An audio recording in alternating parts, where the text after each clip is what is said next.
मोदी पर भी आपने गाने गाए हैं, सीएम योगी पर भी गाने गाए हैं, बीजेपी पर गाने गाए हैं। हरियाणा में उस वक्त मनोहर सरकार थी, उन पर आपने गाना नहीं गाया, ऐसा क्यों? 1500 करोड़ का मैंने मुद्दा उठाया था भ्रष्टाचार का, और मोदी जी ने जब पता लगा कि रॉकी मित्तल के सारे मुद्दे सही थे, फिर वो सरकार बदली कि नहीं बदली। जे रॉकी मित्तल नहीं रहा, वो सरकार भी नहीं रही। इशारा किसकी तरफ? भाई मैं नहीं रहा तो मनोहर लाल जी भी नहीं रहे। ये मैं ऑन रिकॉर्ड पहली बार बोल रहा हूँ। तो फिर कैसे राजनीति में आपका आना हुआ? व्यापारी परिवार से आप संबंध रखते हैं? सुनते थे कि यार देश लूट गया, पिट गया, ये हो गया, बर्बाद हो गया। तो मैं एक बार गुजरात में था, तो वहाँ मोदी जी के बड़े चर्चे होते थे, तो मुझे लगा कि यार मोदी जी प्रधानमंत्री बन सकते हैं। तो मैंने 2012 में एक गाना लॉन्च किया, पीएम बनेगा नरेंद्र मोदी। राहुल गांधी से माफी का गाना गाया, मुझे माफ करना राहुल ने। माँ कसम पहला गीत था जो मिक्स नहीं हुआ और सुपरहिट हो गया। नफरत फैलाई हमने, तूने मिटाई राहुल मेरे भाई। हरियाणा में कांग्रेस को भाजपा ने नहीं हराया, हरियाणा में कांग्रेस को कांग्रेस ने हराया। यहाँ कोई जाट नॉन जाट नहीं था, यहाँ जाट वर्सेस जाट था, जाटों ने ही जाटों को हराया। कन्हैया मित्तल और मास्टर सलीम हैं, उनके बीच में खींचतान है, क्योंकि उन्होंने जो चीज बोली थी कि जहां पर वो गाएंगे तो मैं वहां पर या उस जगराते में नहीं जाऊंगा। अच्छा, प्रेमानंद जी पे भी आपने कुछ? फिर मैंने उसको स्टडी किया, जिसकी 18 साल से दोनों किडनी फेल है और फिर भी एकदम हट्टे कट्टे और प्रवचन दे रही है, कोई दवा तो। मन की प्रसन्नता बहुत बड़ा तप है, हर समय मन को प्रसन्न रखना। आज भी भारत की 80% जनसंख्या भूत प्रेतों पे और राहु केतु के चक्कर में फंसी पड़ी है। एक हमारे शनि देव जी, बोला शनि चढ़ गया, शनि के पास क्या इतना टाइम है, एक बंदे पे चढ़ गया।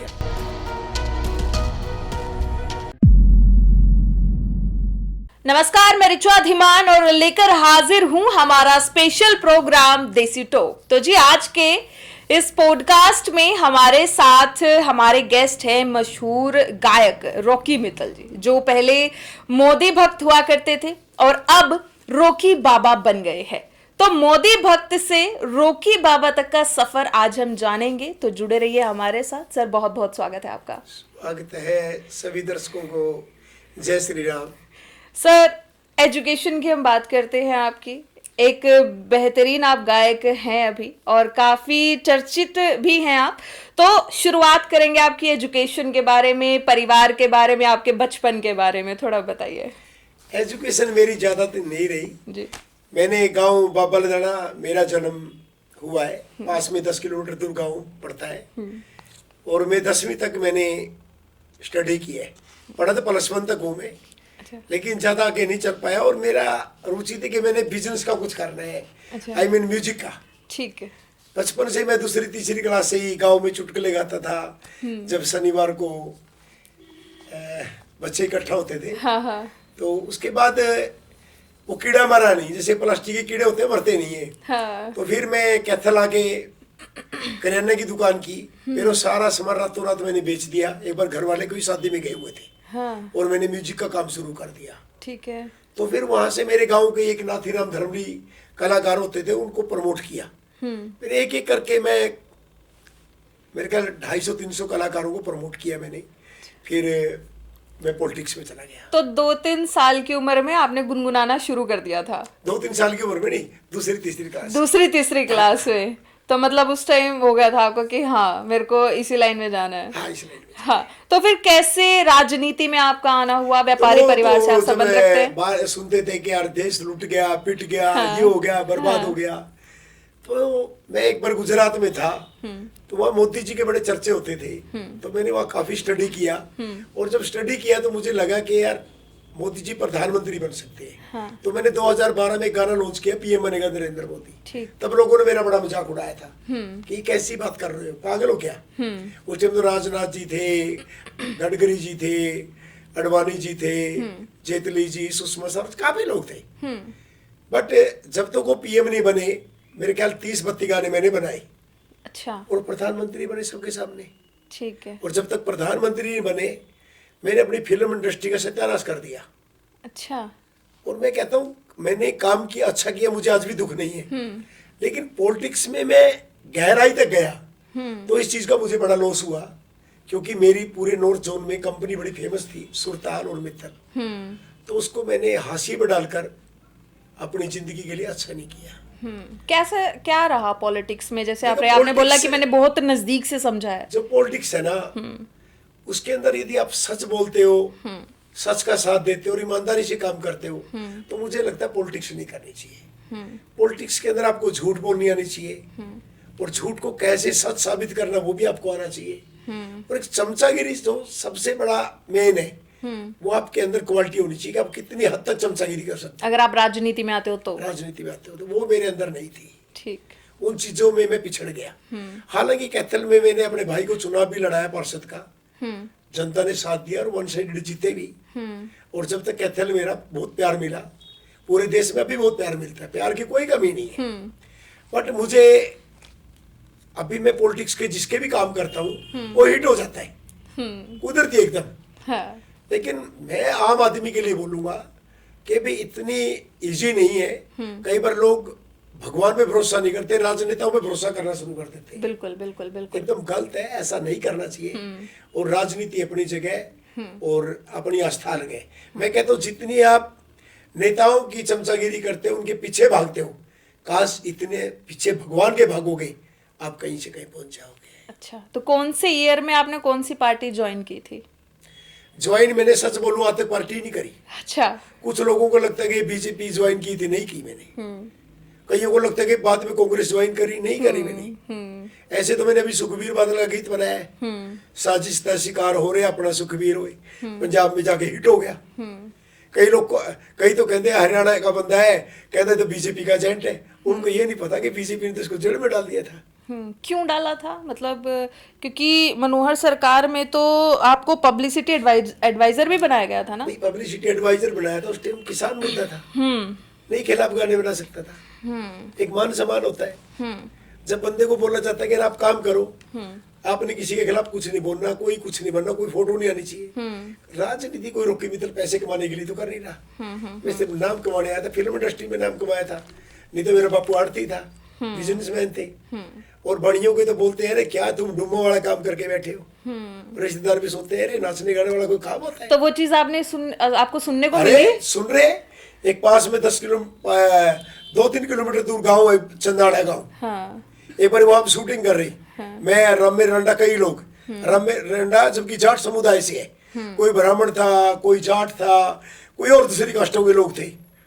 और एक ताऊ आया डंडा लेके, लठ लेके पूरा, और जाट समाज से था। कहते भाई तुम डूम हो, कितने डूम हो, कहाँ के डूम हो?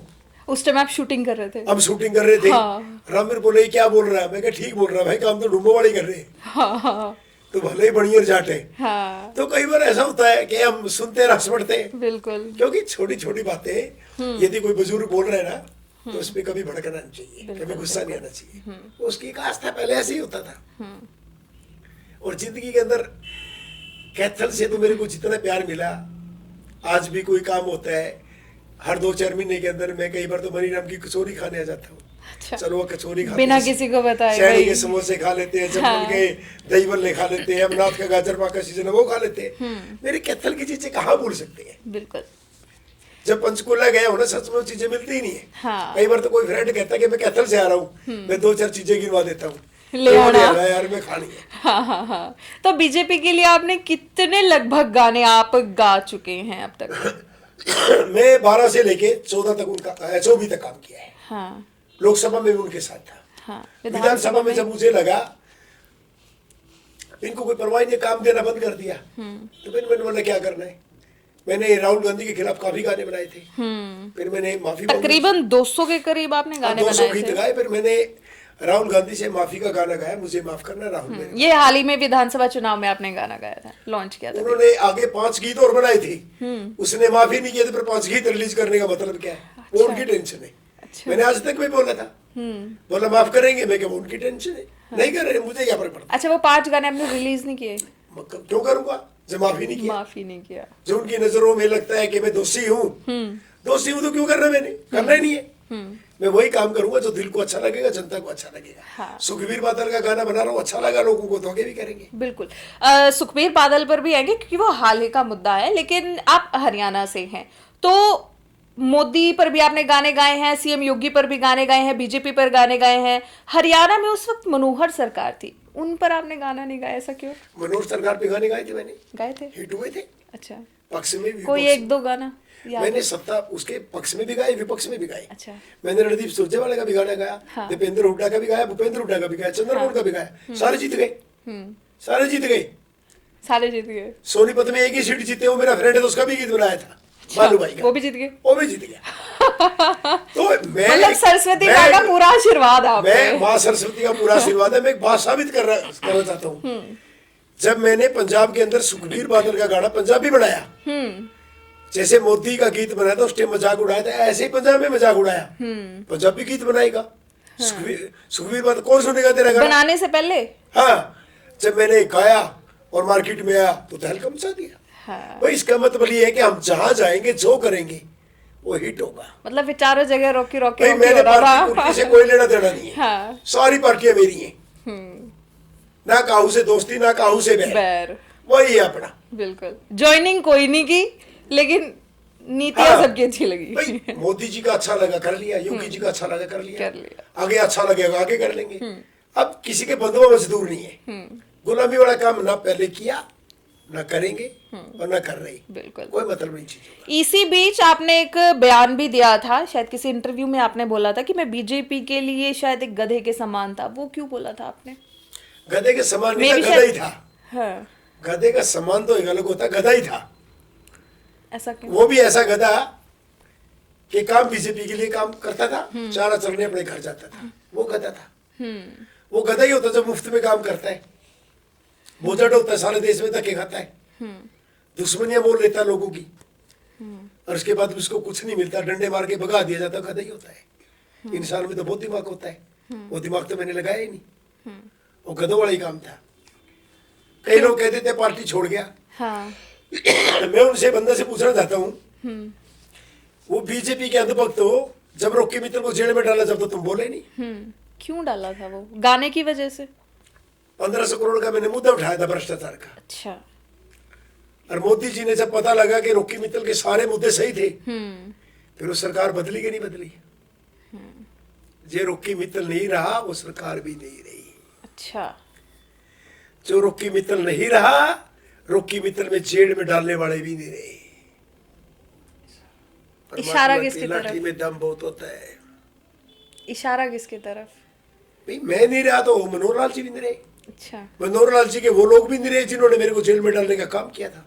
अच्छा, तो एक मुद्दा आपने उठाया, मोटे मोटे शब्दों में अगर हम बयां मोदी करें जी को लोगों पता को। लगा कि रॉकी मित्तल रोग नहीं था, हाँ। तो उन्होंने एक्शन लिया। हाँ।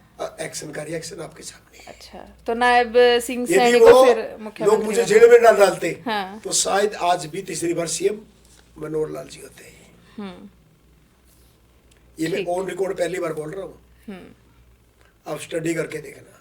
बिल्कुल। ऊपर वालों को हर बात पता होती है, उनको ये भी पता होता है कि कितना ईमानदार है। जो व्यक्ति सरकार में चेयरमैन रहते हुए जो जितनी पे मिलती है उसके मोदी जी के गीत बना देता है, उससे बड़ी ईमानदारी क्या दिखाऊंगा? जिसने अपनी करोड़ों की कंपनी भी दाव पे लगा दी हो, जिसके बंटवारे में 5-4 प्लाट और सारे बेच के अपने गुरुजी पे लगा दे, इससे बड़ा बलिदान कोई नहीं दे सकता। उसके बाद तो मेरे अंग बचे हैं। बिल्कुल। जब जितना मेरे पास था मैंने लुटा दिया, उसके बाद तो भाई घर वालों के आगे बोलते हैं कि इतना पैसा दे दो, महीने का मेरा खर्चा निकल जाता तो फिर घर वालों ने नहीं बोला कुछ कि क्या कर रहे हो? है। घर वाले क्या बोलेंगे? भक्ति का जरूरी ऐसा होता है। कई बार परमात्मा की भक्ति में आदमी लीन हो जाता तो घर वाले क्या बोलेंगे? उसको फर्क नहीं पड़ता, बोलेंगे छोड़ दो छोड़ दो। फिर इस बीच में विधानसभा चुनाव भी आ गए। लोकसभा तक आप बीजेपी के साथ थे, विधानसभा चुनाव आए, कांग्रेस आपने ज्वाइनिंग नहीं की, लेकिन गाने गाए, राहुल जी से माफी मांगी। भाई वो गाने माफी इसलिए गाए ना, मैं कांग्रेस से क्यों दुश्मनी पाल के रखूं? जो न्यूट्रल। इनके चक्करों में मैंने दुश्मनी पाली थी। आपकी किसी से लड़ाई हो जाए, गाली गलौज कर रहे हो, ऊपर जाके तो आपको देना पड़ेगा ना हिसाब किताब। वो मैंने पप्पू का बैलेंस बराबर किया है, माफी मांग के। माफी मांग के, ताकि माफी मांगने वाला बड़ा होता है, कोई भी व्यक्ति है, कोई गलती करता है और माफी मांग लेता है। सुखबीर बादल जी को देखिए, उसने इतनी गलतियां करी, चिड़ियाकाल तक सांप पे जाके माफी मांगी, और वो जो उसको सेवा कर रहे सजा भुगत रहे हैं, सजा भुगत रहा है, सेवा कर रहा है, सेवा जो भी कर रहा रहे है, हाँ। कर रहा है ना। हम लोग परमात्मा की लाठी से नहीं बच सकते। भाई भगवान बोलेगा तेरी क्या दुश्मनी थी, ऐसे तो नेता लोग कर रहे थे, ये तो तूने बच्चों का पेट पाड़ा हो, कोई ऐसो आराम करियो, तूने तो कुछ नहीं किया। लेकिन मुझे मैडम जी जिंदगी की सबसे बड़ी खुशी इस बात की है, जब मैं चेयरमैन था, जो महिलाओं पे छेड़खानी होती थी, अत्याचार होते थे, मैंने उसकी आवाज उठाई। पूरे हरियाणा में स्कूलों में मैंने रेड करी, बच्चियों से बात करी, काफी लोगों को अंदर भी करवाया। अच्छा। जो दुर्गा शक्ति गाड़ियां हैं, हाँ। ये भी रोकी मित्तल की देन थी, पूछ भी देना एक और सुधार में। अच्छा। अंत्योदय सरल केंद्र उस टाइम आए थे, किसान कल्याण प्राधिकरण बना, मैंने साफ सफाई में बहुत रेडें मारी, ऐसी ऐसी रेडें मारी है। मैंने चलते पानी में सांप देखे, सांप के छोटे छोटे बच्चे, कई बार कहते हैं ना नल से सांप आ गया, जब छोटे छोटे बच्चे होंगे ना, वो तो अपने आप ही नल से आ जाएंगे। वो मैंने रेडें कैथल भी मारी है। गंदगी भी बहुत रेड मारी, टॉयलेट साफ, कहते हैं ना कि किचन से सुंदर टॉयलेट होने चाहिए, बिल्कुल साफ सफाई वहीं से बीमारी शुरू होती है। पूरे हरियाणा में रेडें मारी, लेकिन शायद उन लोगों को रास नहीं आया ये काम करना। हर बंदा चाहता है कि काम मैं ही करूं, मेरी फोटो छपे। फोटो का खेल है ये। लोग हरियाणा आज जनता के हितों की बात नहीं करते, इनका तो एक ही मकसद होता है कि भाई मैं पॉपुलर हो जाऊं, मेरी फोटो छपे, बस। बाकी चमचागिरी करते रहो, वो मेरे बस की बात नहीं है। तो तब से अब तक कितना फर्क आपको लगा? जैसे आपने बताया कि आपने रेड भी की है, और महिलाओं की सुरक्षा की बात करें और आज की बात करें, कितना आपको फर्क देखने को मिला है आज के टाइम में? कहीं दिखता आपको स्कूल के अंदर किसी ने जाके पूछा हो बच्चियों से कि बेटा तुम्हारे साथ क्या हो रहा है? जब तुम स्कूल में आते हो या छुट्टी के बाद जाते हो, कोई बीच में छेड़खानी होती है, कोई छेड़ता है, किसी ने पूछा है? कोई जाके बस स्टैंडों पे कहीं पे भी बड़े बड़े जहाँ पे भी पब्लिक प्लेस है, कोई जाके टॉयलेट चेक करता है? मैंने नशे के ऊपर इतना काम किया, रतिये के अंदर इतना नशा फैलता था, मैंने गाँव में भी जाके रेडें मारी है। खरका गांव पड़ता है, यहाँ के शमशान घाटों में मैंने रेडें मारी है। कोई आपको पता लगता है कि किसी अधिकारी ने, चेयरमैन ने, किसी मंत्री ने रेड मारी? कभी सुना है? तो कभी आप इन चीजों को सुन नहीं पाओगे। कभी आपने सुना है कि स्वास्थ्य को लेकर, सफाई को लेकर, पीने वाले पानी में फलाने मंत्री ने रेड मारी? ये सिर्फ चंडीगढ़ की आबो हवा में रहना पसंद करते हैं, एसी में रहना पसंद करते हैं। मुझे कीड़ा था मेरे हरियाणा का, मुझे लगता था भगवान ने मेरी किस्मत में शायद नहीं लिखा था, जब तक लिखा था, लेकिन मैंने काम किया, मैं अपनी जिंदगी से संतुष्ट हूँ।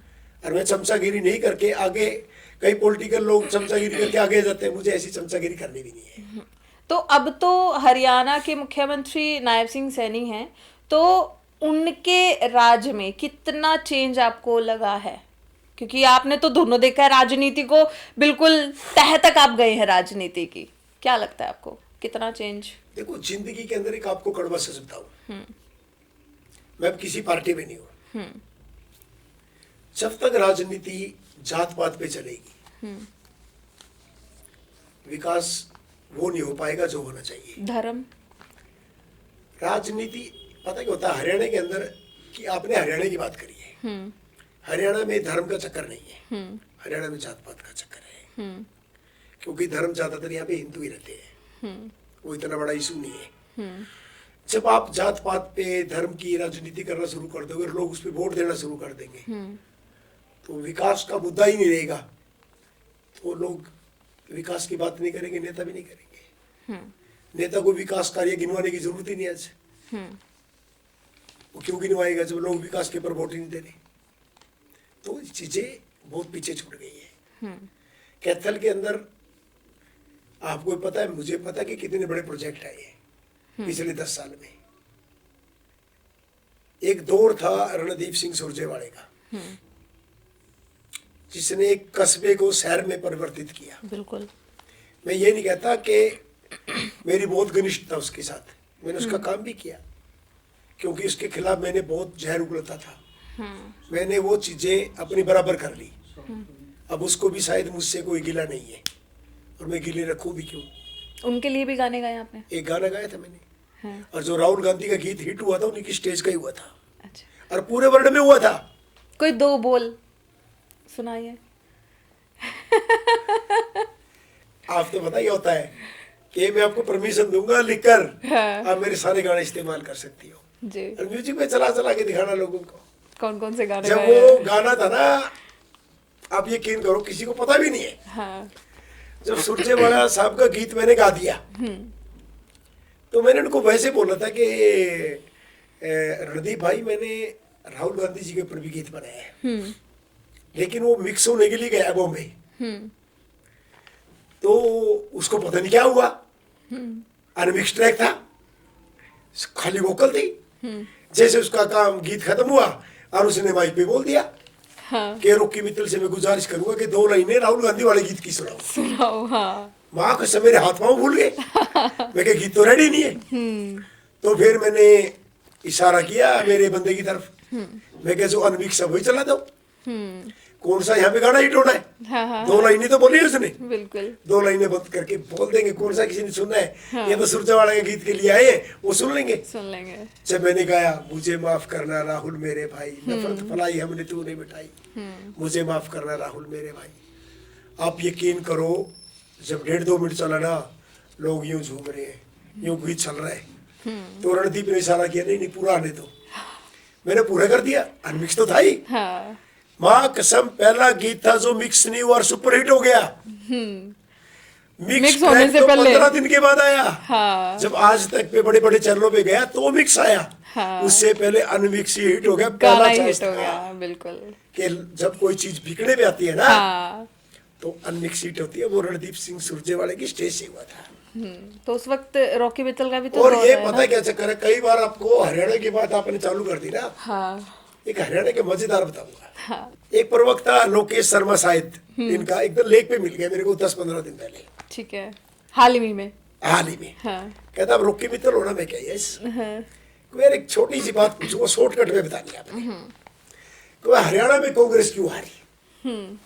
मैंने बोला कि झूठ बोलोगे सच बोलो। उसने बोला कि रॉकी मित्तल के बारे में सुना, झूठ तो बोलता ही नहीं है। मैं क्या, सुन, हरियाणा में कांग्रेस को भाजपा ने नहीं हराया, हरियाणा में कांग्रेस को कांग्रेस ने हराया। यहाँ कोई जाट नॉन जाट नहीं था, यहाँ जाट वर्सेस जाट था, जाटों ने ही जाटों को हराया। और तुम्हारी पार्टी में गद्दारों की कोई कमी नहीं है, गद्दार भरे पड़े हैं, तुम्हारे गद्दारों ने ही हराया। बस उसने ताली बजाई और कहता सब कुछ रिजल्ट आ गया, कोई किंतु परंतु नहीं है। लोगों को पता ही नहीं है। एक पार्टी के कुछ लोग कहते हैं कि नहीं यार 75 सीटें इंडिया ने कम आनी चाहिए।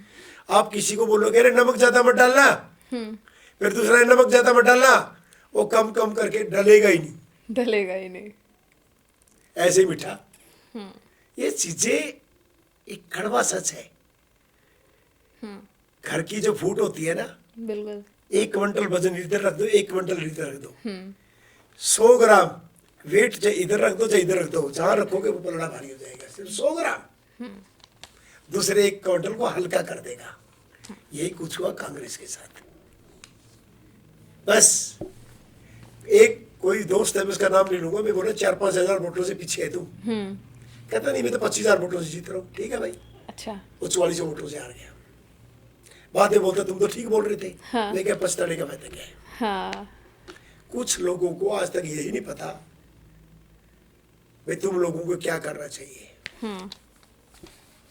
आप चाहे कलाई ले लो, जाटों की टक्कर में जाट जाट खड़े थे, आप उचाड़ा ले लो, आप सफेदों ले लो, आप बहादुरगढ़ ले लो, आप खरगोदा तो ऐसी सीट है। निर्वाणे के अंदर भी जाट समाज ने कोई दूसरा खड़ा कर दिया ऐसी समाज का। खरगोदा ले लो, आप बड़ौदा ले लो, आप गोहाना ले लो, कितनी बातें बताऊं, नारायणगढ़ ले लो, हर जगह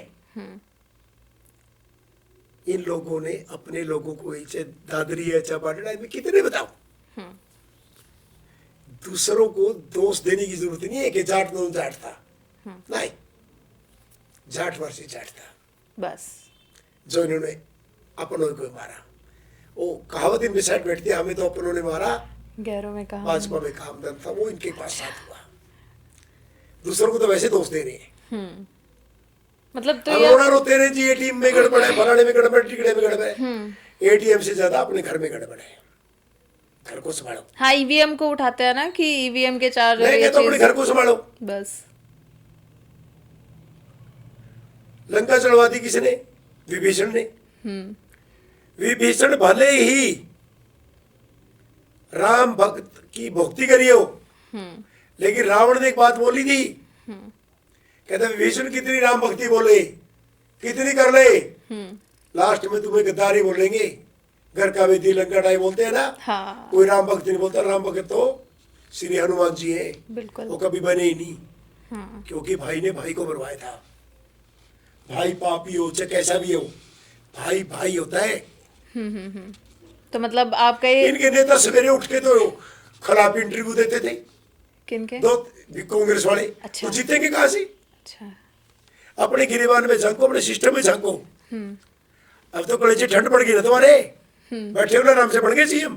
मैं सीएम बनूंगा, मैं बनूंगा, मैं बनूंगा। अब कुछ नहीं बने।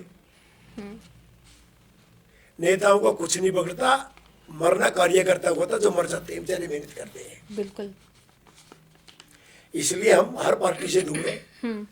जो इनके खिलाफ जहर उगड़ा था उसको खत्म कर दिया, गीत गा गा के छुट्टी। अब एक नई भी तो है ना, जैसे बीजेपी पार्टी को और कांग्रेस को तो आपने डीपली समझ लिया है, जैसा आपने बताया कांग्रेस को कांग्रेस ने हराया। एक और पार्टी है आम आदमी पार्टी, थोड़ा व्यू टाइप या कुछ, क्या समझते हैं आप? मैं तो सबको ही समझ के बैठा हूँ। हाँ। सारे एक ही थाली के चट्टे बटे होते हैं। आज बीजेपी में, कल आप में चला गया तो फिर क्या हो गया उसको? क्या हो गया? कुछ भी नहीं। नेता नेता होता है। और यदि आप सोचते हो, कई बार लोग पता कितना बेवकूफ बनते हैं, 5 साल यार बीजेपी को जमा लिया, अब की बार कांग्रेस का साथ देंगे। फिर कांग्रेस वाले उसकी भावनाओं का फायदा उठा जाते हैं, बोला ये भी निकम्मा है, बोले झाड़ू को पकड़ेंगे। वो एक एक करके लुटते रहते हैं, पूरी उम्र बीत जाती है, होता कुछ नहीं है। लुटते रहो, पिटते रहो, चलते रहो, बस यही चल रहा है, यही चल रहा है जिंदगी में चलता है। हाँ। देखो मैं तो माता रानी का भगत हूँ। हाँ। मैं तो बचपन से लेके ऐश करता करता ही मरूंगा। मैं तो परमात्मा से गुजारिश करता हूँ, जब मेरी मौत आए बस चलते फिरते हंसते हंसते आए। कई लोग कहते बड़ी बड़ी सिक्योरिटियां लेके चलते हैं, मैं क्या भाई, बड़ी बड़ी सिक्योरिटी वाले जब मौत आती है ना, वो कौन से बचे हैं? बिल्कुल। वो भी मर गए। हरियाणवी में एक न्यू नहीं कहा, 7 ताले भीतर भी मौत आ जाए।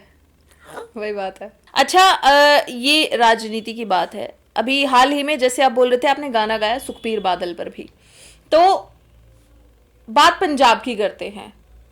आपने गाने से पहले क्या कुछ सोचा? मतलब वो हिट रहा है, क्या कभी ये चीज हुई कि मतलब ये जो फैसले को प्रभावित करने के लिए गाना गवाया गया है, ये पंजाब में ये बात उठी है? ना, मैंने खुद गाया है। मेरे से, मैं यदि रॉकी मित्तल को कोई कंट्रोल करने वाला होता तो रॉकी मित्तल आज भी पदों पे होता है। यही तो प्रॉब्लम है। ये तो भगवान ही हैंडल कर सकता, बाकी कोई नहीं। ये तो बीवी पे नहीं हैंडल हुए। पूछ भी लेना कभी मिले तो। अपना कुछ नहीं, अपने तो सिर्फ परमात्मा है, बाकी कुछ नहीं है ना। देख, मैंने कोई ऐसे दोस्त भी नहीं पाल रखे जो डिस्कस करता हूं मैं। आप यकीन करो, मेरी लाइफ में ऐसे वो कोई दोस्त ही नहीं है जिसके साथ मैं शाम से मेरे बात करता हूँ, बचपन से कभी नहीं पढ़ा मैंने ऐसा। न्यूट्रल दोस्त है, नॉर्मल, बस मिल गया, हाँ जी हाँ जी हाँ जी हाँ जी। हाँ। ऐसा नहीं है कि सारा दिन, कई लोग नहीं होते हैं खाना भी इकट्ठे खा रहे हैं, बैठे भी है, सारा दिन फोन करेंगे, ऐसा कोई नहीं है मेरा। क्योंकि मुझे पता है कि मैंने काम करना और आगे बढ़ना है। और जिंदगी का एक कड़वा सच बता दूं आपको मैं जी, आपके साथ भी बीता होगा, नहीं बीतेगा तो आगे बीत जाएगा। जब मुसीबत आती है ना, अपने घर वाले और चंद लोग ही साथ देते, कोई साथ नहीं देता। बिल्कुल। मुसीबतों का सामना तो आपको अकेले करना पड़ेगा, ये चंद आपके परिवार के देंगे, बाकी तो पार्टियों के लिए होते हैं, खा लिया पी लिया, ऐसा कर लिया, ये कर लिया।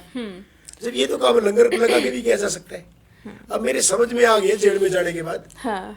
कि जो दुनिया है ना, दुनिया मतलब दी कोई किसी तरह ले ली, न्यूट्रली सही है। तो अकेले रहो, मस्त रहो, व्यस्त रहो, व्यस्त रहोगे और मस्त रहोगे तो जिंदगी आराम से कट जाएगी। टेंशन लेके क्या रोग गया? आप कई लोगों को बड़ा दुखड़ा सुनाते रहते हैं दूसरों को, उससे कौन सा हल हो जाता है? नहीं होता ना। टेंशन तो अपने आप ही खत्म करनी पड़ेगी। चलो ये हुई राजनीति की बात। अब बात आते हैं मोदी भक्त से रोकी बाबा आप कहलाने लगे हैं, ऐसा क्यों? नहीं, मैं बाबा बुबा नहीं हूँ। वैसे तो वैसे बाबे हैं क्योंकि बाबा लाना के हैं। हमारे गांव का तो बच्चा बच्चा ही बाबा है, क्योंकि हमारे बाबा राजपुरी जी हैं जी। तो हमारे गांव के आगे तो वैसे ही बाबा लगता है। फिर तो मैं भी गुआंढी हुई, गुणे की हूँ मैं भी। जी। अरे यार, गुणा तो हमारी परचेज सेंटर होता था। गुणा तो मेरे ख्याल हर गली के अंदर है। जब मैं हरिपुरा गांव में रहता था, तुम्हारी रामलीला होती थी चौक पे। तो मैं रामलीला देखने जाता था, और हम हरिपुरा से पैदल जाते थे कच्चे रास्ते से। गुणे के बारे में तो क्या, गुणे में कई बार शूटिंग भी करी है। अच्छा। गुणे मेरे काफी दोस्त हैं। ठीक ठीक। मेरे हमारा आड़ती की दुकान पे गुणे के काफी कस्टमर थे जी।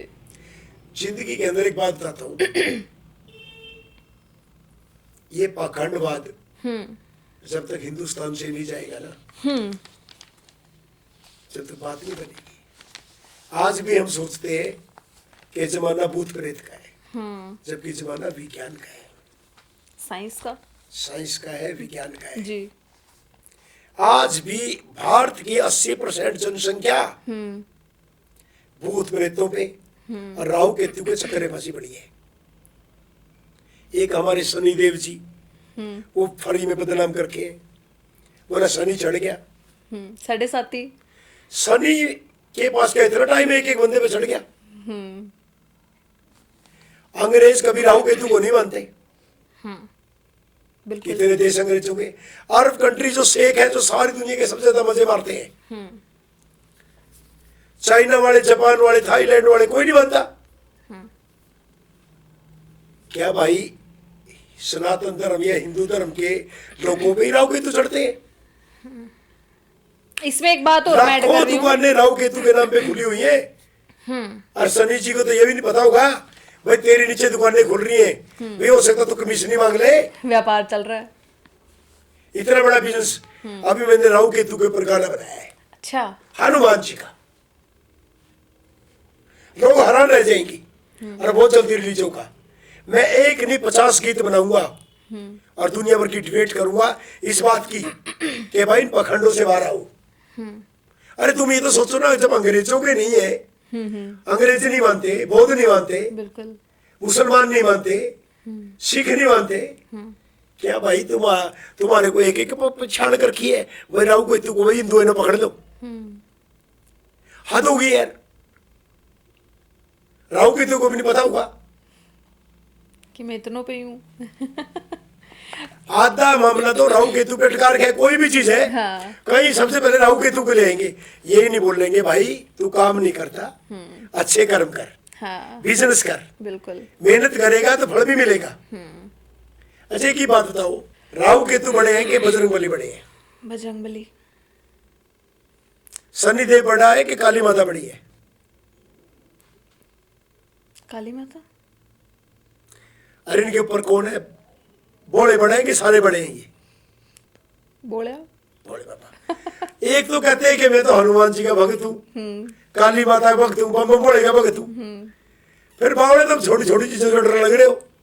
अच्छा एक चीज और मैं ऐड करूंगी इसमें, जैसे कहीं कीर्तन में जाती है ना, या कोई पुच्छा गण बग जाए, तो वहां पे एक ये चीज भी तो होती है ना कि माता आ गई। इसको कैसे देखते हो? जैसे पाखंडवाद पे आपने ये बात बोली है, अंधविश्वास पे आपने बात बोली है, तो जैसे माता आती है उसको आप कैसे देखते हो? माता किसी को दर्शन देगी, किसी के पास आएगी, वो अपने किसी सच्चे भक्त भी आएगी। न्यू बीड़ी फूक रहे हैं, माता आएगी। बीड़ी पीने वाले के पास माता आएगी, पैसा इकट्ठे करने वाले के पास माता आएगी, जो दुकानदारी कर रहे हैं माता के नाम पे उनके पास माता जी आएंगी। टोटल पखंड। आज बड़े बड़े संतों को देखो, जो लोग कथाएं कर रहे हैं, मोटी मोटी रकम लेके कथाएं कर रहे हैं, उनसे पूछो क्या गरीब बस्तियों में जाके कथाएं कर रही है? क्या झोपड़पट्टी में कथाएं कर रही है? कई कहते हैं कि धर्म परिवर्तन हो गया गरीबों में। क्या गरीबों को जागरूक करने के लिए तुमने कुछ किया है? सेल्फियां ले रहे हैं, बड़े बड़े लोग आ रहे हैं, बड़ी बड़ी गाड़ियां आ रही है, बड़े बड़े नेता आ रहे हैं। गरीब को तो बैठने की भी जगह नहीं है।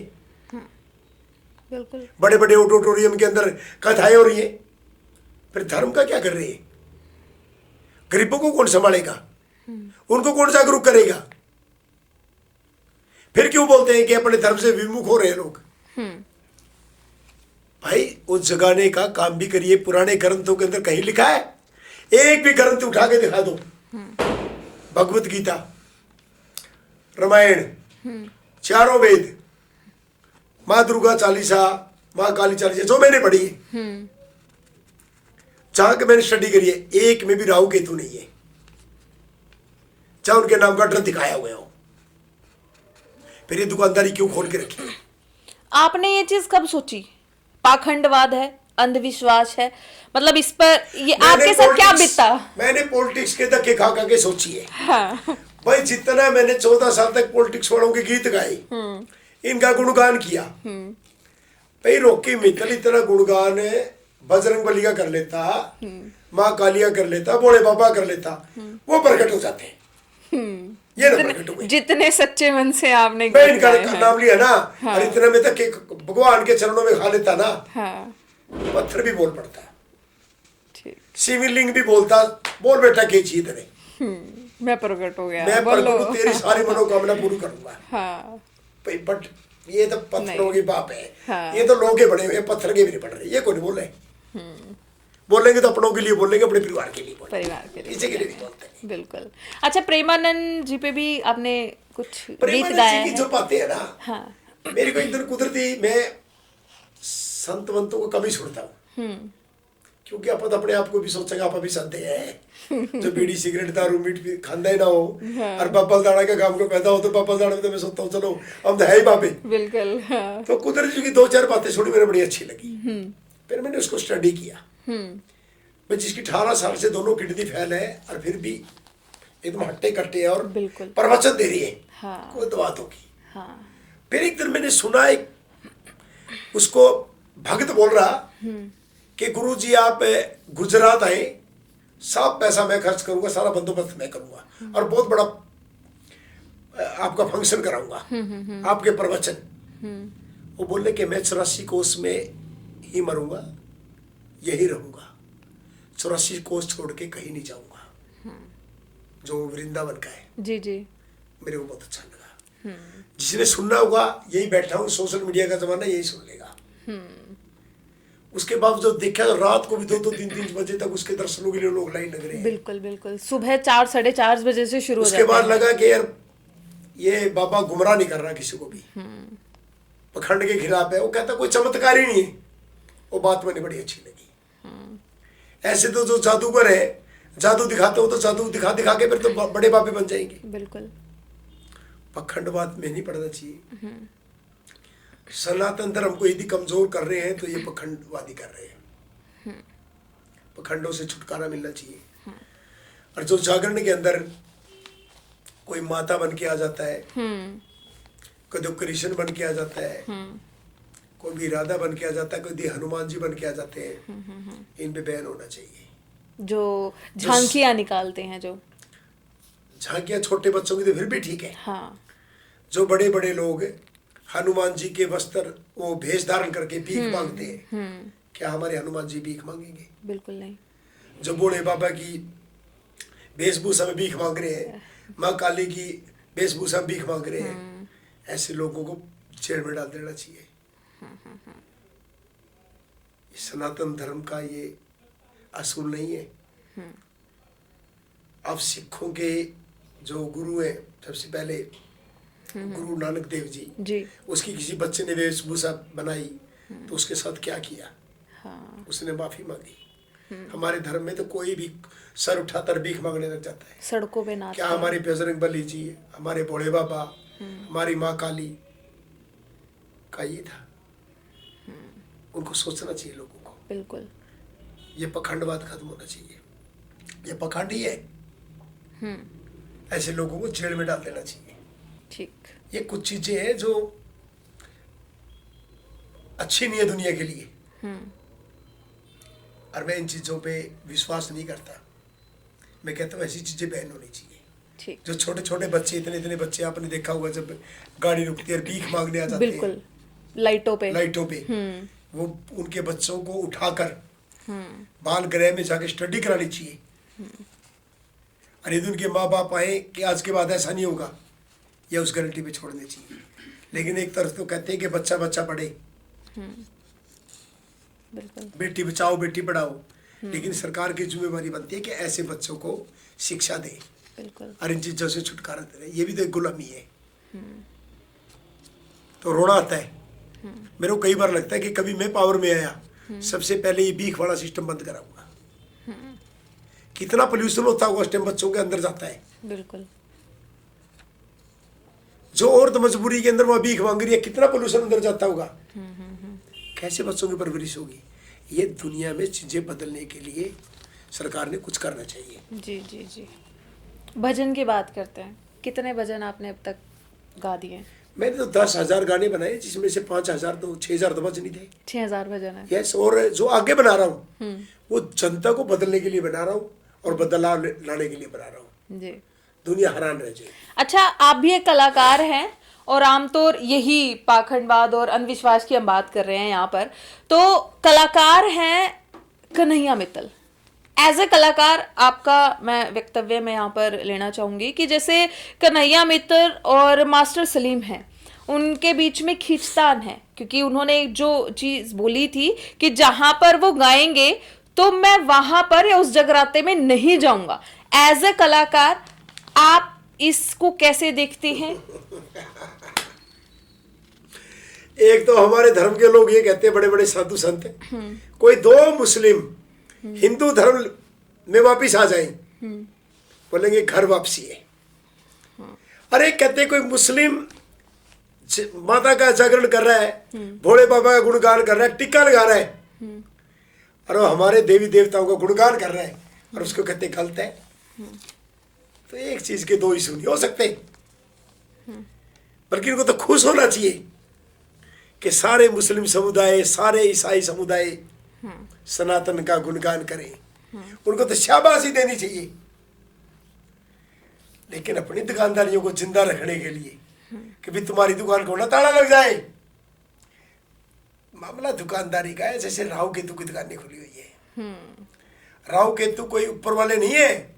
राहु केतु वो लोग हैं जो राजनीति को बदनाम कर रहे हैं, धर्म को बदनाम कर रहे हैं, वो राहु केतु है।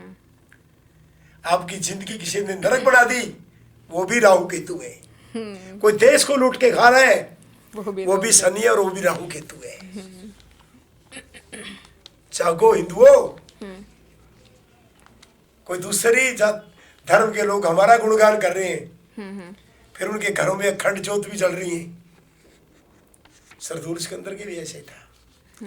मेरे बहुत कई मुस्लिम जो गायक है ना, वो काली माता जी को मानते हैं। हर मुस्लिम जो सिंगर है ना, जो जागरण करता है, उनके घर में मंदिर मिलेगा। कई मुस्लिम मेरे दोस्त हैं जिनके घर में मंदिर है। अच्छा। माता सरस्वती का और गणेश वंदना के गीत गाते हैं। हाँ, खुश होना चाहिए। बिल्कुल। लेकिन उनको पता है कि कभी दूसरे ज्यादा लोग आगे ना, भाई तुम्हारी दुकान ना बंद हो जाए। अरे कन्हैया मित्तल मेरा बेस्ट फ्रेंड है। लेकिन जो अच्छा है अच्छा बोलूंगा, गलत है तो गलत बोलूंगा। मुझे किंतु परंतु करना नहीं आता। यदि मास्टर सलीम ने जागरण लाइन के अंदर एक नई परिभाषा स्थापित करी है, तो उसका विरोध नहीं होना चाहिए। वो तो प्रेमानंद जी के यहाँ भी कई दिन पहले भेंटे गा रहा था, वो धार्मिक गीत गा रहा था। बिल्कुल। तो यदि किसी से कोई गलती होती है तो वो यदि माफी मांग ले, तो कोई भी धर्म है जो हाथ जोड़कर आ गया, नीचे सर झुका के आ गया, तो उसको माफ कर देना चाहिए। तो अब रॉकी मित्तल का नेक्स्ट टारगेट क्या रहेगा? पाखंडवाद के खिलाफ लड़ाई लड़ूंगा और दबा के लड़ूंगा। हाँ। मैं ये नहीं कहता कि राजनीति के गीत नहीं बनाऊंगा, वो तो कीड़ा नहीं मिटेगा शायद, लेकिन सच्चे लोगों के लिए, किसी के साथ ज्यादती हो रही है, जुल्म हो रहा है, उसके लिए काम करूंगा। जी। तो क्या आप कहेंगे जो आपकी इस वीडियो को देख रहे हैं, जो क्या संदेश देंगे? देखो, अपने जिस भी आप भगवान को मानते हो, भोले बाबा को मानते हो, बजरंग बली को मानते हो, खाटू श्याम जी को मानते हो, किसी भी देवता को मानते हो, किसी भी धर्म को मानते हो, जिसके ऊपर भी हो उसको अडिग रहना चाहिए, उसकी अच्छे सच्ची भावना से उसकी भक्ति करो, आपको फल जरूर मिलेगा। आज नहीं तो कल मिलेगा, कल नहीं तो परसों मिलेगा, मिलेगा जरूर, मिलेगा जरूर। लेकिन आप सोचते हो कि आपको बड़ा मंत्री बनाएंगे, एमएलए एमपी बनाएंगे, ये आपकी गलतफहमी है। ना एमएलए ना एमपी ना मंत्री साथ देगा, बम बम बोले बोले जा, बोला मोज करेगा, बस इतना बोलूंगा मैं तो पॉलिटिशियन को आप क्या कुछ कहना चाहेंगे, क्योंकि आपने तो देखी है ज्यादा और काफी नजदीक से समझा है, और पाखंडवाद शायद वही करते होंगे, क्या कहना है? पॉलिटिक्स वालों को पाखंडवाद से भी कुछ लेना। मंदिरों में इसलिए जाते हैं कि वोट जुड़े होते हैं, पुच्छा वाले के लिए भी पास इसलिए जाते हैं कि पुच्छा वाले के भी कस्टमर काफी होते हैं। जितने बड़े बड़े डेरों मत्था टेकते हैं तो डेरों से भी कुछ लेना होता, उनसे वोट लेने होते हैं। वो तो पॉलिटिशियन की लिस्टें बनी होती है कि ये फलानों की संस्था है, वकीलों की संस्था है, ये खाटू श्याम जी की संस्था है, ये बजरंग बली की संस्था है, सारी संस्थाएं, कितने खूनदान देने वाले, कितने लंगर लगाने वाले, सबकी लिस्टें उनके पास होती है। उनको जाके लंगर नहीं लगाने, उनको वोट चाहिए। इस पे 100 वोट है, इस पे 500 वोट है, उसमें पुच्छाने पे भी कोई पुच्छा नहीं करवानी। उनकी तो पुच्छा साहब है, जीत गए तो बल्ले बल्ले, हार गया तो नीचे थल्ले थल्ले, उनका तो विषय साहब है। और पुच्छाने तो सबने जीता के बेचे, एक ही सियाने जो पुच्छा देने वाले होते हैं, उसी पे बीजेपी वाला जाएगा, उसी पे कांग्रेस वाला, उसी पे नल्लू वाला, उसी पे झाड़ू वाला, सब पे जाएंगे। एक तो जीतेगा। ये पुच्छा देने वाले सब तो छोड़े दे में बेचा, आगे जा रहा था छोड़े दे दिए, 500 दोगे, 500 मत पैर पकड़ ले। बाबा जी ने भाई क्या बात है भाई, लड़का दे दिया। अरे लड़का तो परमात्मा ने दिया, बाबा ने नहीं दिया। हरियाणा में तो ये भी कहते हैं शाणे घर खाने। भाई मैं शाणे घर खाने खाने घर लटाने, बर्बाद कर दिए लोग। बिल्कुल। कई शाणे तो ऐसे, उनके पिछले करैक्टर चेक करके देखो, शाणों के, कोई दारू बेचे करता, कोई कुछ बेचे करता, कोई नशे बेचे करता, हाँ, कोई चोरी करे करता, कोई लेके देवे कौन था किसी का, वो शाणे बन गए। बोला काम धंधा गोल चल रहा, बोले पर शाणे पड़ तो सबसे सस्ती दुकान है। मेरे को एक संत का नाम याद नहीं आ रहा, उसने ये भागवत कथा के बारे में बोला था कि सबसे इजी बिजनेस है, एक बार आप वृंदावन आओ, 2 महीने में आपको ट्रेन कर देंगे, अच्छा, ट्रेनिंग दे देंगे। ये संत ने जो कहा था? एक संत ने कहा था। उन संतों के बारे में जो पैसा लेके कथाएं करते हैं। अच्छा, हिंदू धर्म के पुराने कोई भी ग्रंथ को उठा लो, कोई भी पैसा लेके कथा नहीं करता था। जो पैसा ले लेके कथाएं करते हैं, तो मैं तो उनको भी कथावाचक नहीं, बिजनेसमैन मानता हूँ। दुकानें उनकी भी है। जी जी जी। नहीं आती है तो मेरे साथ बहस करो। जो पैसा लेके कथाएं करते मेरे साथ बहस करें, मैं बताऊंगा कि तुम सच्चे हो कि झूठे हो। हर जगह बिजनेस है, धर्म की किसी को नहीं पड़ी। असली तो वो लोग हैं जो बड़े बड़े संत है ना, वो तो गुफाओं में बैठे हैं। वो तो आपको फिर कुंभ के अच्छा, में मिलेंगे। बीच में एक ये भी है, अघोरी बाबा आमतौर पर देखने को मिलते हैं, जैसे हमें कब मिलते हैं वो? आमतौर पर हाँ, मिलते हैं। मतलब बहुत ही रेयर मैं कहूंगी। तो उनके बारे में आपने कुछ? मैंने कई अघोरी बाबाओं की कथाएं सुनी है, वीडियो भी देखी है। वो सच में मस्त होते हैं। उनकी दुनिया अलग है।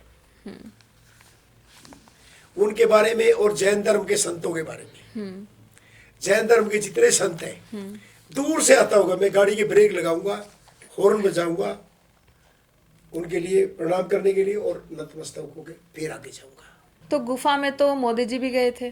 फिर मैं तो पहले कह रहा हूँ गुफाओं में होता है, वो तो बचपन में भी गुफा में गए थे। उसी ने कोई वहीं से चलाया उनका कोई जादू मंत्र। हाँ, वो डायरेक्ट कहीं कनेक्ट होया परमात्मा से, कोई बड़ा आशीर्वाद मिला। आज प्रधानमंत्री है 3री बार। जब हमने मोदी जी का 2012 में गीत बनाया, कुछ सोच के बनाया, मैंने थोड़ी बनाया, भगवान ने बनवाया। और जब तक मैं रहा हूँ 24 तक मैंने गीत गाया, PM 24 में PM तो मोदी आएगा, लास्ट तक गीत गाए मैंने। अभी सुखबीर बादल का गाना बनाया, कईयों ने बोला कि आपने मोदी जी की फोटो नहीं लगाई, खिलाफ में बाकी सारे नेताओं की लगाई। जिसके लिए इतना काम किया, जिसको गुरु माना, और राजनीति के गुरु वही थे, वही रहेंगे। बार बार गुरु नहीं बदले जाते। बिल्कुल। चाहे हम किसी पार्टी में रहे ना रहे, वो इशू नहीं है, लेकिन भावनाएं नहीं बदलती। बहुत बहुत शुक्रिया सर आपका। तो भाई इस पॉडकास्ट में फिलहाल इतना ही, और मुझे दीजिए इजाज़त। मिलते हैं अगले पॉडकास्ट में। और क्या चीज़ आपको अच्छी लगी है हमें कमेंट सेक्शन में ज़रूर बताइएगा। और पाखंडवाद और अंधविश्वास को लेकर आप लोगों की क्या कुछ राय है तो वो भी हमें ज़रूर बताइएगा। तब तक के लिए दीजिए मुझे इजाज़त और धन्यवाद।